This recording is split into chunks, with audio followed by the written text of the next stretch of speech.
Hi hello வணக்கம். Welcome to my channel. எல்லோரும் எப்படி இருக்கீங்க? இன்றைக்கி மட்டன் பிரியாணி செய்கிறது பார்க்கலாமா?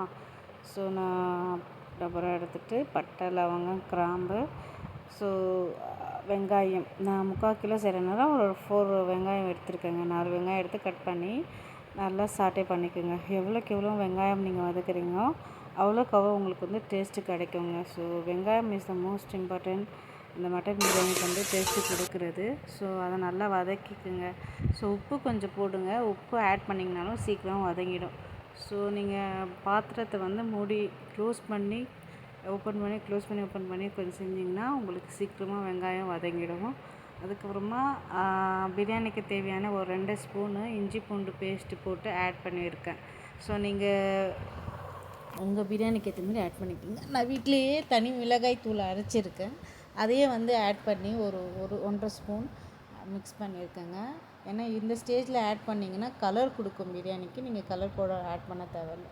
ஸோ அதுக்கப்புறமா தக்காளி, புதினா, கொத்தமல்லி, பச்சை மிளகா எல்லாம் சேர்த்து வதக்கிட்டு கொஞ்சம் தயிர் உங்களுக்கு எவ்வளோ தேவையோ அந்த கட்டியான தயிரையும் ஆட் பண்ணி நல்லா வதக்கிடுங்க. எவ்வளோக்கு எவ்வளோ வதக்குறீங்கன்னு மறுபடியும் சொல்கிறேன். அதுதான் டேஸ்ட்டு கொடுக்கும் உங்களுக்கு. ஸோ இந்த கலர் வேணும்னா நீங்கள் வந்து மிளகாய் பொடி முன்னாடியே சேர்த்துடுங்க. எந்த மசாலாவும் போடாதீங்க. மட்டனை பொறுத்த வரைக்கும் வெறும் கரம் மசாலா மட்டும் நீங்கள் போடுங்க. ஏன்னா கரம் மசாலா வந்து இன்னும் கொஞ்சம் டேஸ்ட் கொடுக்கும். நான் மட்டன் மசாலாவோ பிரியாணி மசாலா நான் எதுவுமே ஆட் பண்ண மாட்டேங்க. ஸோ எல்லாம் ஆட் பண்ணிட்டு சைட்லேயே நான் வந்து கொஞ்சம் ரைத்தா ரெடி பண்ணி வச்சுட்டேன். ஸோ இது மூடி போட்டு கொஞ்ச நேரம் நல்லா வெந்துட்ட பிறகு எடுத்து பாருங்கள். கொஞ்சம் வதங்கிட்டுருக்கும்.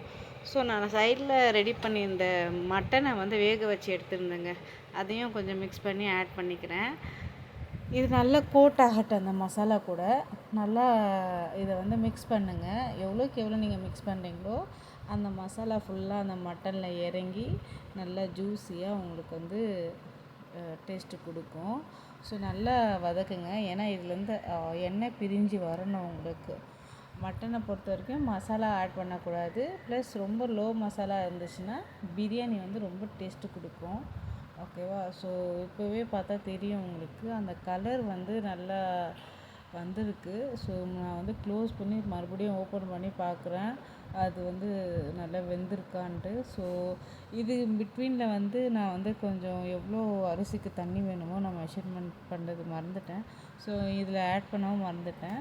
ஸோ நான் வந்து 4 கப் எடுத்துருக்கனால ஸோ நான் 1க்கு 1.25 கப்பு சொல்லி நீங்கள் மெஷர் பண்ணி போட்டுக்கோங்க. ஸோ நான் இன்றைக்கி ஜீரா சம்பா ரைஸ் தாங்க எடுத்திருக்கேன். இது நல்லா வெந்துட்ட பிறகு ஜீரா சம்பா ரைஸும் ஆட் பண்ணிவிடுங்க. இது ஒரு நல்ல டேஸ்ட் கொடுக்கும்.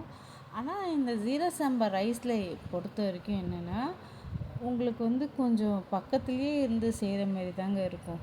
இப்போ பாஸ்மதி ரைஸ்லாம் வந்து உங்களுக்கு அந்த அளவுக்கு வேணாம், அடி பிடிக்காது.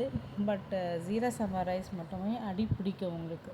ஸோ அதனால் இதை போட்டு கொஞ்சம் நேரத்துக்கு ஒரு 5 மினிட்ஸ்க்கு ஒரு வாட்டி நீங்கள் லைட்டாக மெல்லமாக கிண்டுற மாதிரி தான் இருக்கும். ஏன்னா ரொம்ப கிண்டினாலும் அரிசி வந்து 2 துண்டாக ஆகிடும். ஸோ க்ளோஸ் பண்ணிவிடுங்க. அது நல்லா வெந்து வரட்டும்.